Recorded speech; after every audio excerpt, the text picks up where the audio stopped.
안녕하세요. 2부 자장을 맡은 한양대학교 융합전자공학부의 문희찬 교수입니다. 지금 1부는 조금 인문, 사회 중심의 그러한 주제로 진행이 되었다면 2부는 예술과 과학기술 그리고 이런 또 해외에 저명하신 연구자들을 모시고 한번 진행을 해볼까 합니다. 그 첫 번째 순서는 이제 그 한양대 4차 산업의 그 인공지능 분야의 선두주자라고 할 수 있는 융합전자공학부의 장준혁 교수께서 인공지능 딥러닝 기반의 사운드 인식 알고리즘이라는 주제로 발표를 해주시겠습니다. 예, 감사합니다. 네, 시간이 뭐 좀 딜레이된 것 같은데 바로 시작하겠습니다. 네, 저는 융합전자공학부의 장준혁이고요. 오늘 제가 준비한 그 발표의 주제는 뭐 보시는 바와 같습니다. 제가 하는 주 연구는 이제 신호 처리, 그다음에 딥러닝 기반의 음성 인식 뭐 등등이 있는데 오늘 이란 국제 컨퍼런스에서 주제와 좀 가장 매칭이 되는 토픽으로 사운드 인식이라는 알고리즘에 대해서 설명을 좀 드리고자 합니다. 이게 이제 우리 춤 뭐 같은 그 문화예술과 연관되어 있는 분야로 보면 어떤 그 피지컬한 그런 무브먼트에 관련 것도 있겠으나 우리가 반드시 고려해야 되는 것은 청각적인 면, 즉 오디오 사운드에 관련된 면도 매우 중요하다고 보아서 사운드를 어떻게 우리가 인공지능 기술로 인식할 수 있는지에 대한 것들을 좀 말씀드릴 텐데요. 다만 인공지능이 이제 이따 말씀드리겠지만 거의 딥러닝이라는 알고리즘에 의해서 이제 운영이 되는데 그 기술이 지극히 수학적이고 지극히 공학적이라 제가 맘만 먹으면 아직 점심 전에 이제 절반 이상의 청중은 제가 재워드릴 수가 있습니다. 그래서 그 수학적인 것은 빼고 거의 이제 청중의 백그라운드를 고려해서 교양 강좌 비슷하게 최대한 쉽게 한번 설명해 보겠습니다. 첫 번째 그 사운드 인식이 뭔지 좀 설명드리고 인공지능을 잘 모르시잖아요, 그죠? 인공지능 기술이 뭔지 좀 더 이제 소상하게 설명을 드리고 아무튼 이런 사운드 인식 기술을 재개발하게 되면 어떠한 형태의 실험이 나오고 결과가 나오는지 설명을 드리면서 마지막에 결국은 좀 백문이 불여일견이니까 데모 어떤 걸 보여드리면 이렇게 워킹하는구나를 우리가 이해할 수 있을 것 같습니다. 사운드 인식 기술의 개요인데요. 이게 뭐 엄청 복잡하게 설명할 수 있겠으나 아무튼 사운드 인식은 뭐 예를 들면 댄스와 같은 무브먼트가 일어나는 경우에 주위의 환경에 어떤 사운드가 발생하거나 특정 환경이 발생하는 씬이라고 하죠. 그 장소에 관련된 그 정보를 감지, 영어로는 detect하고 분류, 영어로 이제 classify하는 기술을 우리가 사운드 인식 기술이라고 그러죠. 예를 들면 음향 환경 같은 경우는 삼라만상의 모든 음향 사운드가 우리의 그 검출 대상이 될 수 있는데 좀 더 쉽게 설명드리면 새소리, 뭐 비명 소리, 그죠? 요즘 최근에 이런 게 매우 문제가 되는 것 같은데 그런 것들, 뭐 어떤 아주 그런 공간에서 비명 소리가 난다 그러면 그것도 우리가 이제 디텍트해낼 수 있는 것도 이러한 기술들이 가능하기 때문이죠. 예를 들면 서울대의 그 여자 화장실에는 그런 비명 소리가 나면 즉각적으로 이렇게 알람이 일어나는 그런 시스템이 현재 이미 장착되어 있고, 뭐 CCTV가 있으면 CCTV라기보다는 사실 서베일런스 카메라가 있으면 거기에 그 카메라를 장착해서 그런 소리를 디텍트해내는 이런 것도 이제 많이 상용화되어 있습니다. 그다음 뭐 청소기 소리, 초인종 소리 같은 것들을 저희가 디텍트 검출해내거나 아니면 그 음향 환경이 존재하는 공간 자체를 우리가 검출해낼 수 있는데, 그러니까 예를 들면 소리만 듣고 이 그 사람이 현재 버스에 있는지, 지하철에 있는지, 식당에 있는지, 아니면 이와 같은 컨퍼런스 룸에 있는지를 우리가 이제 알아낼 수도 있습니다. 이런 것들이 잘 되면 매우 많은 그 응용이 가능한데 가장 대표적인 분야가 인공지능, 스피커, 자동차, 로봇, CCTV, 스마트폰, 바이오 의료 매우 많은 응용을 가지고 있어서 최근에 인공지능이 매우 빠른 속도로 발전하고 있고 그런 쪽에서 보면 앞으로도 뭐 쉽게 말씀드리면 폭발적인 수요가 있을 그런 분야라고 이제 생각하고 있습니다. 여기서 이제 그 좀 더 진도를 나가기 전에 이런 것들이 실제 어떻게 적용되고 있는지에 대한 동영상을 한번 보시면 이런 데도 이렇게 되는구나를 좀 쉽게 캐치할 수 있을 것 같습니다. And he's a platform, so his skills keep expanding. he'll be able to connect to your home. Welcome home, Eric. Hey, buddy. Can you order some takeout for me? Sure thing. Chinese, as usual? You know me so well. 얘가 이제 집주인이 집을 들어오면 로봇이 지켜보고 있다가 문을 여는 소리가 나면 즉각적으로 집주인이 왔구나라는 것을 이제 알아내는 거죠. 알아내면 그 다음부터는 이제 제 주전공인 음성 인식으로 서로 대화를 하는 거예요. 일단 음성 인식하기 전에 집주인이 왔다는 정보를 오롯이 문이 열리고 닫히는 그러한 또는 뭐 도락 정보만을 이용해서 즉각적으로 알아낼 수 있는 것이 앞으로 이제 충분히 상용화될 수 있다는 것에 대한 적용 시나리오가 되고요. 그다음에 이제 오늘의 하이라이트는 이제 결국 인공지능 기술을 좀 여러 대중 청중분들께 좀 소개드리고 싶은데 뭐 인공지능을 좀 쉽게 설명을 좀 드리겠습니다. 인공지능은 그 사람이 생각하는 지능의 정도의 능력 또는 그 이상의 능력을 가능케 하는 소프트웨어 또는 하드웨어적인 기술을 총괄하는 이제 말이 되고요. 그것을 실제 구현하는 기술은 거의 99% 딥러닝이라는 기술입니다. 딥러닝은 사람이 생각하는 메커니즘대로 어떤 아주 복잡한 수학적인 네트워크를 구성하고 그 구성된 네트워크가 새로운 데이터가 들어오면 그 데이터를 분석해서 결과물을 내놓는 것을 우리가 딥러닝 알고리즘이라고 그러는데 그 결과물이 예를 들면 인식된 사운드가 될 수 있는 거죠. 그래서 이러한 인공지능 기술이 가장 이렇게까지 지금 최근에 폭발적인 그런 트렌드 산업체에 임팩트를 내는 이유는 있는 분야가 있는데 가장 대표적인 분야 중에 하나는 영상 인식이고 그 다음에 이제 두 번째 분야는 이제 음성 인식 또는 음향 인식, 세 번째는 이제 문자와 같은 자연어 처리. 그래서 최근에 보면 옛날보다 번역이 엄청 잘 되죠. 그래서 여러분이 이제 만약에 유럽 여행 가시면 유럽 여행 가서 옛날에는 엄청 이렇게 고생했는데 지금은 뭐 구글의 번역기도 좋고 팝하고도 좋고 그냥 그 스마트폰 하나 있으면 자동 통역돼서 나오는 그런 시스템이 현재 많이 좋아졌고 앞으로도 매우 빠른 속도로 좋아지고 있는 게 이 인공지능 중에서도 이 딥러닝 기술이 그런 것을 가능케 하고 있다는 정도를 이해하시면 좋을 것 같습니다. 이때 이는 인공지능 딥러닝 기술을 개발하고자 할 때 가장 중요한 것은 데이터입니다. 인공지능을 이해할 때 가장 쉬운 방법은 우리가 마치 어릴 때 수학 공부를 하는 것과 비슷해요. 그러니까 좋은 그러한 수학 문제와 같은 데이터를 가지고 우리가 잘 공부, 즉 학습을 하면 좋은 결과물을 내듯이 인공지능 딥러닝 기술을 잘 설계하기 위해서는 양질의 데이터를 잘 수집하고 그 데이터를 처리해서 딥러닝 알고리즘, 매우 복잡한 네트워크를 잘 설계해주면 결과물이 매우 뛰어나서 사운드 인식도 잘하고 음성 인식도 잘하고 이미지 인식도 매우 잘해서 범인을 잘 잡아낼 수 있는 뭐 그런 것이가 됩니다. 그래서 첫 번째 우리가 해야 되는 가장 중요한 태스크는 양질의 데이터를 수집하는 것인데 우리의 목표가 사운드 인식이기 때문에 사운드 데이터를 잘 수집하는 것이 중요합니다. 그런데 어떤 것을 할 거냐 하는 이런 태스크 도메인의 입장에서 보면 일단 저희가 이제 주로 관심 있는 분야 중에 하나는 스마트 홈 환경에서 발생하는 사운드를 잘 디텍트해내겠다는 거죠. 물론 이것이 만약 공연장이 되면 공연장에 맞는 사운드 데이터를 잘 수집하면 공연장에 있는 형태의 사운드를 우리가 잘 디텍트해낼 수 있게 됩니다. 그래서 우리 실제 주거 환경, 예를 들면 뭐 아파트 이런 같은 환경에서 샷건 마이크라고 하는 방송국에서 이렇게 사용하는 마이크를 사용해서 그 사운드의 원음만을 뽑아내고 그런 것들을 이제 저희가 학습에 사용하게 됩니다.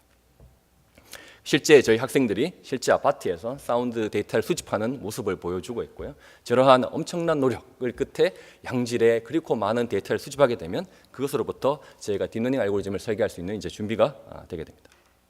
그러면 이제 그 다음에 이제 결국은 딥러닝 알고리즘을 설계하는 것이 중요한데 이제 설계가 이제 거의 이제 수학적이고 공학적이라 이 설명을 구체적으로 설명하기보다는 예를 들면 피크 로마를 한다는 것이 너무 데이터가 치우쳐지는 것이 아니라 그저 공부 잘 못하는데 엄청 어려운 문제 혹시 중학교 같으면 A급 수학을 푼다든지 이렇게 되면 안 되잖아요. 그래서 그런 데이터를 노멀라이저해서 이렇게 처리해주거나 피처를 한 다음에 결국은 이제 데이터를 학습하기 위해서 우리가 그 데이터로부터 중요한 정보를 뽑아내는 과정이 필요한데 그러한 과정을 우리가 피처 추출이라고 그러고 피처 익스트랙션이라고 그러고 그 다음에 결국 이제 모델을 트레이닝하는 거죠. 모델이라는 하면 뇌신경을 모방한 네트워크를 이제 의미하게 됩니다. 그래서 피크 노멀라이제이션은 뭐 이렇게 좀 저러한 형태의 아웃라이어 그러는데 아주 예외적인 경우를 우리가 잘 제거해주면 오른쪽 밑에 있는 그림처럼 좀 일정한 형태의 레귤러한 형태의 데이터로 정제되게 되고 그다음 연후엔 이제 우리가 학습하기 위해서 중요한 정보들을 다 뽑아내게 되는 거죠. 그러한 일련의 과정을 우리가 피처 익스트랙션이라고 그러는데 저희 실제 사용하는 것은 이제 전자공학에서 사용되어지는 뭐 스펙트로그램이라는 이런 형태의 피처를 사용하게 됩니다. 이런 형태를 뽑아내주게 되면 원래 사운드는 또는 노래는 사람의 목소리는 1차원이에요. 그죠? 1차원이라서 1차원은 그죠? 1차원인데 1차원의 형태는 데이터를 우리가 충분히 표현할 수 없어서 걔를 이제 2차원의 형태로 바꿔줍니다. 2차원은 그림이 2차원이죠. 그림이 2차원이라는 것은 X축이 있고 Y축이 있으면 2차원이니까 이제 그런 그림의 형태로 바꿔주면 우리가 사운드를 들을 수 있는 대상이 아니라 드디어 이제 볼 수 있는 대상이 됩니다. 보게 되면 훨씬 더 우리가 그러한 데이터를 학습할 때 훨씬 더 용이한 형태, 영어로 렐러번트한 형태로 이제 바뀌어지게 됩니다. 그러면 이제 끝났죠. 데이터를 받았고 데이터를 잘 정제했고 데이터로부터 중요한 정보를 다 뽑아냈기 때문에 그놈으로부터 우리가 잘 학습할 수 있는 모든 준비가 끝났기 때문에 실제 학습이라는 과정을 수행하게 되죠. 그때 데이터를 잘 모으고 데이터를 잘 이어붙이고 잘 변형해서 이제 실제 학습을 하게 됩니다. 매우 더 이상의 수학은 건너뛰고 이제 결과를 보여드리겠습니다. 그래서 그 결과는 이렇습니다. 그래서 제가 뭐 하는 많은 영역 중에 저는 뭐 엔진 자동차, 현대 자동차와 엔진 사운드의 음을 뭐 검출해서 어디가 고장 났는지도 하고요. 뭐 이걸 많은데 오늘 보여드리는 거는 가장 그 일반 대중께서 잘 이해하실 수 있는 일반 스마트 홈 환경에서 발생할 수 있는 사운드를 좀 가져왔고요. 그래서 사운드의 종류는 예를 들면 가장 우리가 좀 알았으면 좋은 것이 이제 아기 울음소리. 그죠? 그 다음에 개가 짖는 소리, 또 그 밖에 문이 닫히거나 열리거나 하는 초인종 소리, 도락, 그죠? 누군가가 들어올 때 도락, 그 다음에 노크, 음악 비명, 기침, 코골이, 그죠? 휴대폰 진동 소리와 같이 우리가 놓칠 수 있는 사운드를 정의하고 그놈부터 데이터를 수집해서 학습하고 테스트하는 일련의 과정을 다 거쳐서 저희가 이제 딥러닝 알고리즘을 설계하게 됩니다. 그래서 실제 그 뒤에 데모를 보여드리기 전에 한번 결과를 뽑아내 보면 뭐 실제 아기가 울었을 때 아기가 울었다고 검출하는 확률 그런 것들 다 더하면 검출 확률이 되는데 현재 결과는 대략 90.76% 정도가 나옵니다. 이게 딥러닝 인공지능이 엄청 좋다고 이야기했는데 90%밖에 안 나와 이렇게 할 수 있지만 이제 실제 사람이 하더라도 설명이 별로 안 나와요. 왜냐하면 우리가 매우 짧은 예를 들면 뭐 3초 단위의 음향을 듣고 판단하는 것이기 때문에 사람도 별로 안 나오죠. 예를 들면 자동차의 엔진 소음 같은 경우도 보면 뭐 사람 같은 경우는 검출률이 20% 언더거든요. 이게 왜냐하면 자동차에서 부품이 예를 들면 뭐 수십 개인데 수십 개 중에 이 소리가 어느 부품이 고장난 건지를 사람이 맞추는 것은 매우 어렵고 고도의 숙련된 노동자만 할 수 있는 엔지니어만 할 수 있는 그런 것이기 때문에 현재까지는 이제 90% 정도의 성능이 나왔습니다. 그래서 이제 마지막으로 데모를 보여드리면 뭐 저희가 개발한 것 중에 실제 로봇에다 장착해서 로봇을 스마트폰 환경에 두고 실제 테스트를 해본 결과를 마지막으로 보여드리겠습니다.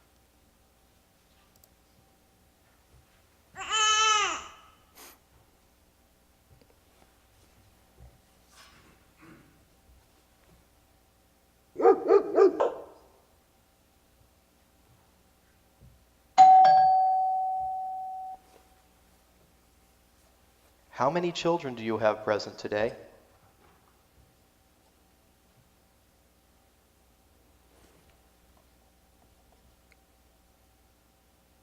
네, 제가 준비한 발표는 이 정도로 준비했습니다. 네, 고맙습니다.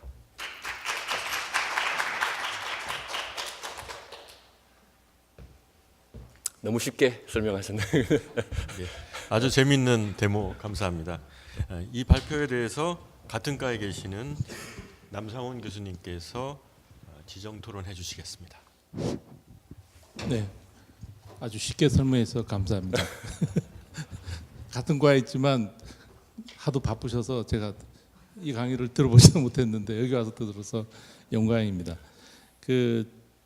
제가 이걸 듣고 느낀 갑자기 생각이 난 게 있는데 이게 잘 나가면은 우리 생각까지 읽어버리면은 굉장히 불편할 것 같은데 그건 어떻게 생각하세요? 생각까지 읽지는 좀 어려울 것 같고 다만 그 음성으로부터 우리의 이모션 즉 감정을 읽어내려는 하는 노력은 현재 이루어지고 있어요. 그래서 감정을 단순히 이제 음성만으로 읽어낼 수도 있겠고 그 다음에 사람의 감정이 얼굴에도 묻어나기 때문에 얼굴과 그 다음에 그 사람이 발생하는 음성을 종합적으로 판단해서 그 사람의 감정을 읽어내는 것들을 하는데 사실 다만 그 인공지능 딥러닝이 워낙 파워풀하긴 하지만 사람의 감정을 읽어내는 그러한 일련의 작업을 데이터를 수집하고 아까 나왔죠. 데이터를 수집하고 데이터를 정제하고 학습한 일련의 과정이 이것이 무슨 감정인지 어떠한 정답을 수학 문제를 푸는 것 같은데 어떠한 것을 정답을 주는 건지가 명확하지 않아서 앞으로는 계속 발전하겠으나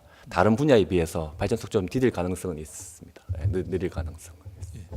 오늘 발표하신 그 내용이 그 음성뿐만 아니라 그 주변 사운드를 그 인지해서 상황에 대처하고 파악하려고 하려면 센서가 필요한데 그 여러 가지 종류의 사운드가 있을 텐데 그걸 하려면은 센서가 어떻게 어디다 위치를 하고 어느 방향에다 그걸 놔야 될지를 그 굉장히 그 시도를 해봐야 될 텐데 그건 어떻게 생각하세요? 그렇죠. 일단 사운드 인식만으로 보면 마이크가 가장 대표적인 센서예요. 마이크가 대표 센서인데 불충분하죠. 어떤 환경이라는 것이 사운드는 어떤 환경에서 액티비티 또는 무브먼트 일어났을 때 결과물인 경우가 많고 우리가 이제 그 상황이 뭐 무브먼트가 일어나는 그 우리 친 연구소 그런 거 뭐라 그러죠? 공연장이라고 그러나요? 저기 ITBT 관에 있는 거?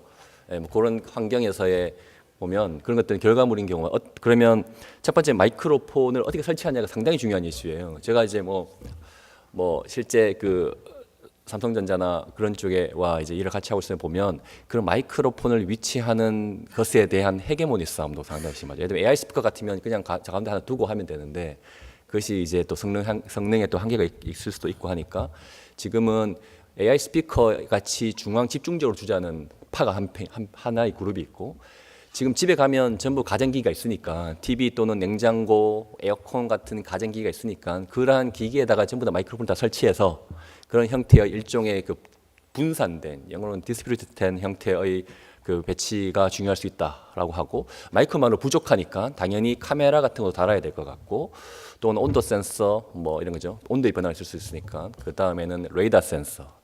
그죠. 우리가 자율주행 자동차에서는 그러한 센서들을 종합적으로 해주면 스마트 환경에서 환경을 우리가 훨씬 더 잘 검출할 수 있다라고 해서 하는데 다만 카메라는 좀 현재 매우 컨선이 있어요. 그러니까 집안에 카메라를 두는 것에 대한 매우 두려운 그죠. 뭐 그런 게 좀 있어서 그런 것들은 계속 보안 이슈 때문에 좀 컨선이 좀 있습니다. 그리고 또 아까 그 테스트한 데이터를 보면 한 인식률이 90% 근처에 나오는데 실제로 이게 응용되려면 한 몇 프로까지 가야 실제 응용이 될 것 같습니다. 그 이제 그 어떤 응용이냐에 따라서 좀 다른 것 같은데요. 90%는 어떻게 보면 꽤 높은 그 정확도라고 볼 수도 있고 어떻게 보면 아직 100이 아니니까 낮게 볼 수 있는데 응용만 잘 찾으면 예를 들면 제가 현대자동차와 그 현대자동차 엔진 자동차가 있죠. 자동차가 고장이 날 수 있죠. 그러면 자동차 엔진을 우리가 파워트레인을 그러는데 거기는 수백 개의 부품이 들어가 있어요. 부품이 들어가 있는데 무슨 소리가 났을 때 여기가 어디가 고장이냐를 알아내고 싶은 거예요. 소리만 듣고 그거 아니면 매우 숙련된 엔지니어가 그 소리를 듣고 다 뜯어볼 수 없으니까 뜯어봐도 잘 모르는 거니까 뜯어보면 어디서 다시 한번 우리가 지원할 수 없기 때문에 그러면 그럴 때는 소리만 듣고 성능이 90%만 나오더라도 이것은 대단한 거죠. 왜냐하면 나머지 그죠? 그래서 예를 들면 이 소리를 듣고 이게 아마 첫 번째 탑1은 여기인 것 같고 두 번째는 여기인 것 같고 세 번째는 여기인 것 같다 해서 예를 들면 5위 정도의 후보만 내줘도 수백 개 중에 후보가 5개 추려지는 거예요. 그러면 100개를 다 뒤질 필요 없이 5개만 뒤지면 되니까 즉 탑 5만 뒤지면 우리가 100개를 뒤지는 것보다 훨씬 더 많은 리소스와 시간을 줄일 수 있기 때문에 그런 관점에서 보면 응용만 잘 찾으면 지금 당장 응용할 수 있고 현차는 지금 당장 내년에 이제 현대자동차 AS 센터에 나간다 그러니까 할 수 있고 어떤 특정 하나만 찾아야 된다 그러면 그때는 이제 그것에 맞는 형태의 응용을 찾으면 되니까 앞으로 물론 성능이 더 좋아지면 더 많은 응용차가 나올 것 같습니다. 끝으로 그 인공지능 기술과 특히 뭐 우리 춤이면 더 좋고 예술에 어떻게 접목될 수 있을까 고견을 부탁드리겠습니다. 그걸 제가 예술에 사실 제일 무대한이라 가지고 우리 춤 연구소에 열심히 기여하려고 노력하고 있으나 그런 것 같습니다. 제가 잘 모르겠으나 이게 춤이란 게 그렇잖아요. 춤이란 것이 피지컬한 무브먼트, 액티비티, 행위 같은데 그런 것이 그 반드시 사운드와 결합되어야만 이제 흥이 나고 김호 교수님 제가 흥이라는 얘기를 많이 들었었는데 흥이 나고 할 때 보면 사운드와 결합된 형태의 그 행위는 비디오로가 하면 항상 우리가 오디오 비디오 AV라고 그러잖아요, 그죠? 그러한 오디오가 결합됐을 때 그래서 예를 들면 좀 더 구체적으로 말씀드리는 거예요. 그러니까 지금 인공지능 분야가 제가 영상, 음성, 뭐 번역 같은 것에 가장 핫하다고 그랬고 최근에는 로봇이나 자율주행 쪽으로 가고 있는데 오늘 말씀드리지 않았지만 최근에 가장 핫한 분야 중에 하나는 인공지능이 새로운 그림을 창작을 해요. 그게 이제 비교사 학습이라는 걸 사용해서 창작해 주는데 그런 그림이 매우 높은 값에 팔렸어요. 그다음 하나 분야가 이 인공지능 딥러닝 기술이 새로운 음악을 사운드를 얘가 작곡할 수 있어요. 그것이 지금은 아직 초창기긴 하지만 그 딥러닝 기술의 그 엄청난 그 파워풀한 능력을 보면 충분히 사람들이 듣고 감동할 만한 음악 사운드는 곧 나오리라고 봐요. 그러면 그런 사운드를 낼 수 있다면 다음에는 뭘까? 그리고 이제 인공지능이 추천할 수 있는 형태의 춤 무브먼트를 액티비티에 그러한 시나리오를 제시해 줄 수도 있겠죠. 그죠? 제시한 것 가지고 마치 알파고가 이런 새로운 그런 기보를 제시해 주면 그것을 기반으로 사람의 그 기보가 더욱 좋아지듯이 인공지능이 제시해 준 형태 너무 싫어하시는 별로 안 좋으신 것 같아요. 제시해 준다면 그것과 사람이 창조한 것이 서로 융합돼서 더 나은 방향의 형태의 무브먼트가 만들어질 수도 있겠죠. 제가 잘 몰라서 횡설수설하는 것 같긴 한데 현재까지 제 아이디어는 그 정도인 것 같습니다. 대단히 감사합니다. 큰 박수로